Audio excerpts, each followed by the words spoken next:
This is drivel. That is a comment that I got recently on one of my Facebook posts. This is drivel. Social media has its ups and downs for sure. But besides the fact that drivel is an amazing word, I wanted to talk about the rest of the things said on this comment because I think it's worth talking about. Let's get into it. Welcome to Beyond Obedience, the podcast, where we redefine dog companionship. Hi, I'm Tracy Franken, your guide to build a beautiful bond that transcends traditional training. Flip the script.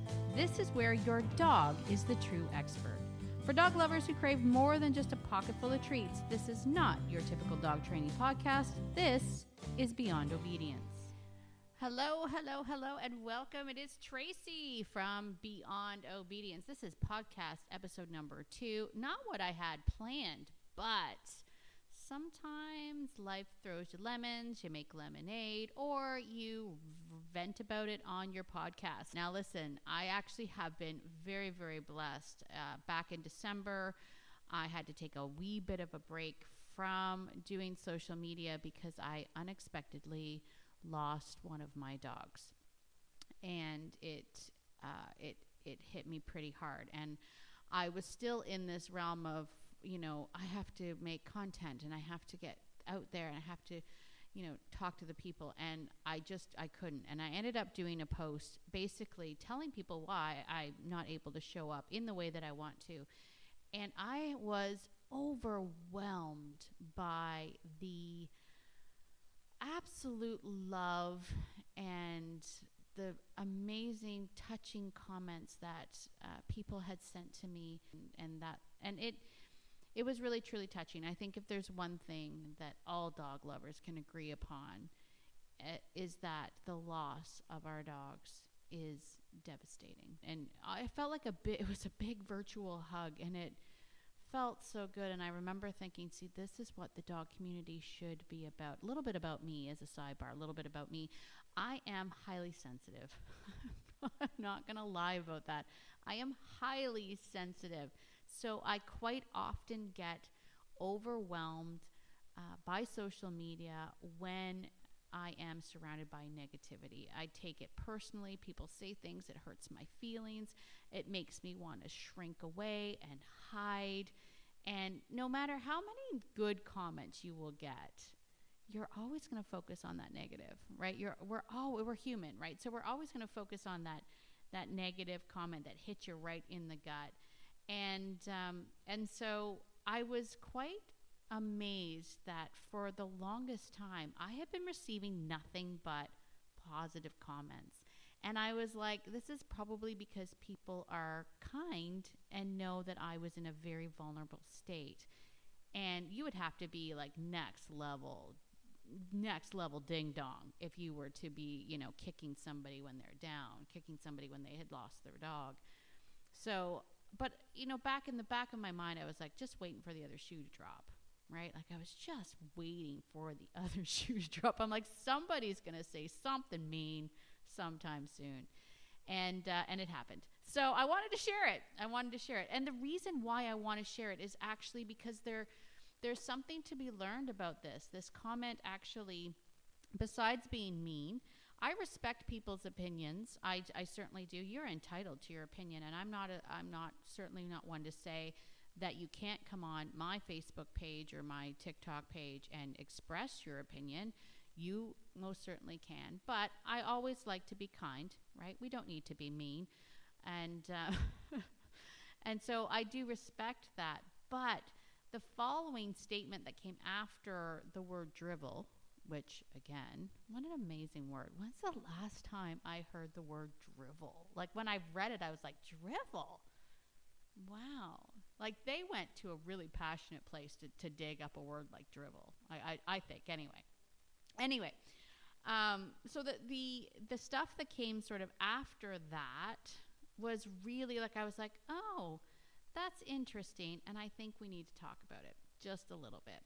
So, so here we are. Now, I will, for those of you that haven't seen the post or seen the nasty comment, And I guess, some people are going to be like, there's been a lot nastier comments in the world. True. True. But I think drivel is a pretty passionate word.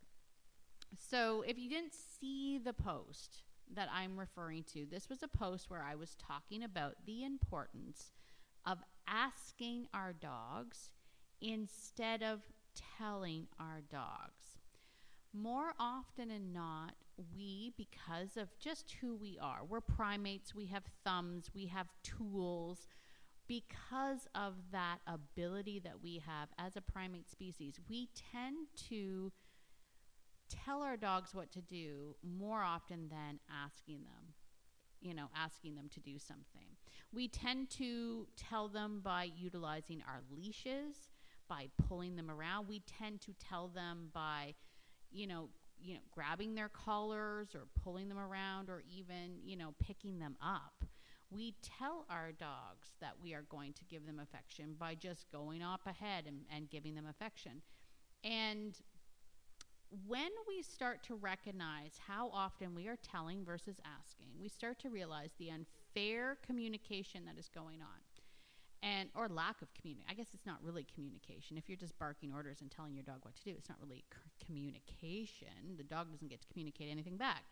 So that's what this post was about. It was about just an exercise in awareness, and can you find times throughout the day to ask your dog to do things, and fun things, like not crazy things. You're not asking them to do algebra, but asking them if they want to get up on the bed, asking them to walk in between two chairs, asking them to do like fun little things, like make up a little agility course in your room or in your living room or your backyard, and just ask them to do things.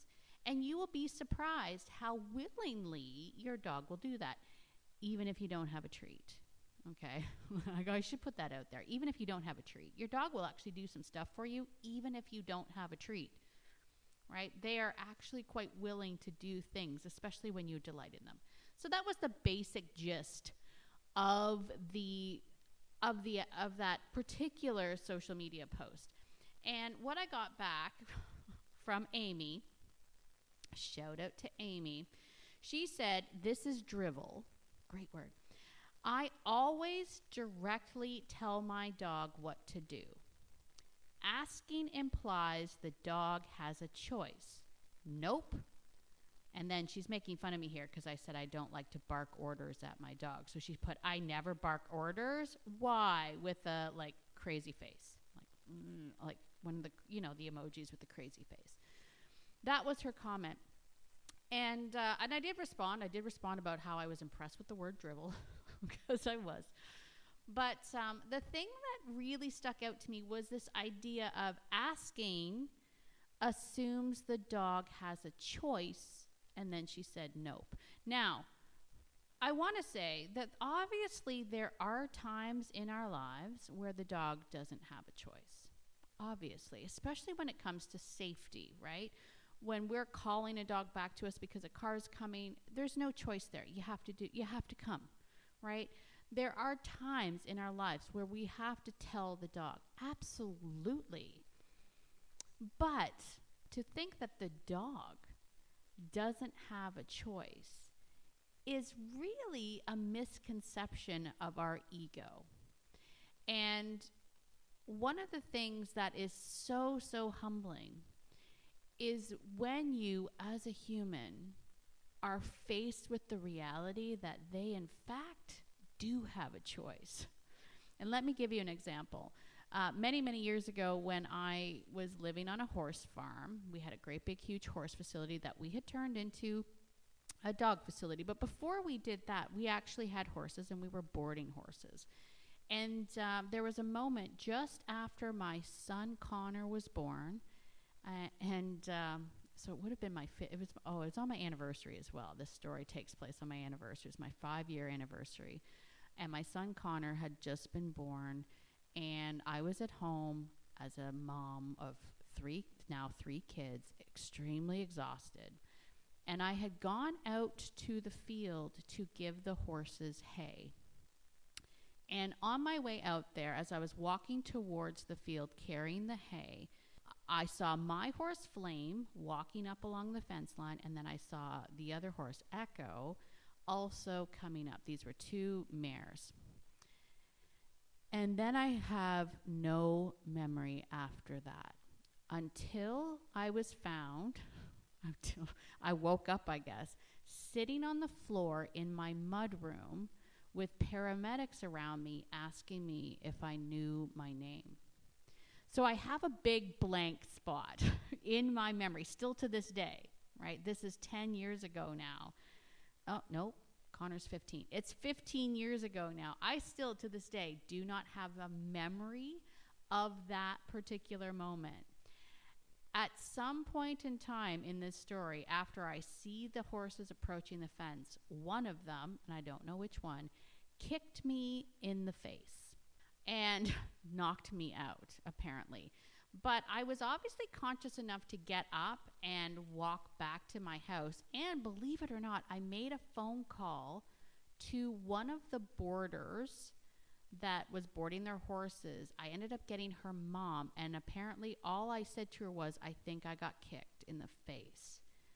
And then she couldn't understand anything else. She was the one that called the paramedic. She rushed over to my house and found me bleeding all over the floor in my back room with my newborn baby in the bouncy swing, or the swing, crying, and my daughter Paisley asking why mommy has jam all over her face. Gotta love kids' innocence, right? She didn't know that it was blood. Anyway, long story short, obviously I'm fine. It turned out okay. Long story short, I ended up they rushed me to the hospital. They checked me out, and then they sent me to the bigger hospital. I was in a small town. They sent me to the city hospital to get a CAT scan and an MRI. They called my husband, who was driving a bus at the time, told him I got kicked in the head, all sorts of fun stuff. Because there's nothing says happy 5th anniversary like, hey, meet your wife at the hospital for a CAT scan. Anyway, that story there is one of the things that reminds me every single day that animals 100% have a choice. They have a choice. On that particular day, I thought to myself, oh, you could kill me. That's, all this time I've taken for granted just hanging out with horses, and I kind of forgot the fact that you can kill me if you wanted to. If you wanted to. You could end me right here, right now, and it probably wouldn't take much effort on your part. It's a very humbling experience. It's a very humbling experience.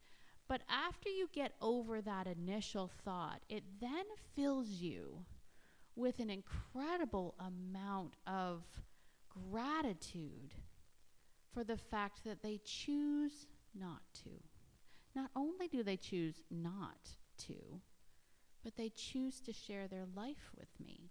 They choose to share their existence with me. They choose me to be a partner in their life. And not just because, if you're lucky enough, not just because you feed them, not just because you provide them with shelter and water and all that stuff, but they choose you because they want to hang out with you. And so when I read that comment, I kind of felt sad for her in a way. I'm not going to lie. I'm going to bring it up here again. I kind of felt sad for her in a way because I was like, I don't think you've realized the absolute honor that you have sharing a life with your dogs if you believe that your dog doesn't have a choice. Now, here's the thing. That story is with horses. And one of the biggest factors that sort of shapes the way that I work and live and love animals has to do with my work with horses, because of that very fact that I think in a lot of cases, many of us take for granted dogs being a little bit smaller. Some dogs. Some people got some pretty big dogs out there, but I think we take for granted that dogs being smaller than us, that we quite often can overpower them, we can manipulate them, we can manhandle them if we want to. We sometimes forget about the fact that they are making a choice. that they're making a choice to live their lives with us. They're making a choice to be with us. Now, some people may still think that the words I'm saying right now are drivel. I'm hoping not. I'm hoping that you can see where I'm coming from on this, because once we start to really get the humility and be humble on the fact that these animals are choosing to be a part of our lives, once we get to that point, then we can start to build a relationship and a beautiful bond with your dog that goes, I'm going to say it, goes beyond obedience. Oh, look what I did there. Look what I did there. So thank you very much, Amy, for your comment. I will leave it up there because I think it's important for everyone to sort of take a moment to think about that. Take a moment right now, look at your dog and say, thank you for making the choice to hang out with me. Thank you for being here in my life. Thank you for allowing me to learn from you, to share with you, to be a part of your journey. And if you can do that, I think you're already one step closer to having an amazing relationship. All right, everybody, that's it for me today. Thank you so much, Amy, for your comment. Thank you for all of the love that I received over the last 6-7 weeks. It has been challenging, and you guys have certainly made it better. Listen, if you like this episode, please be sure to go and let me know in the comments on your podcast providers. And as always, get out there today and be the person that your dog thinks you are, because your dog thinks you're amazing, and so do I. Have a great day, everybody, and we'll talk soon. Cheers.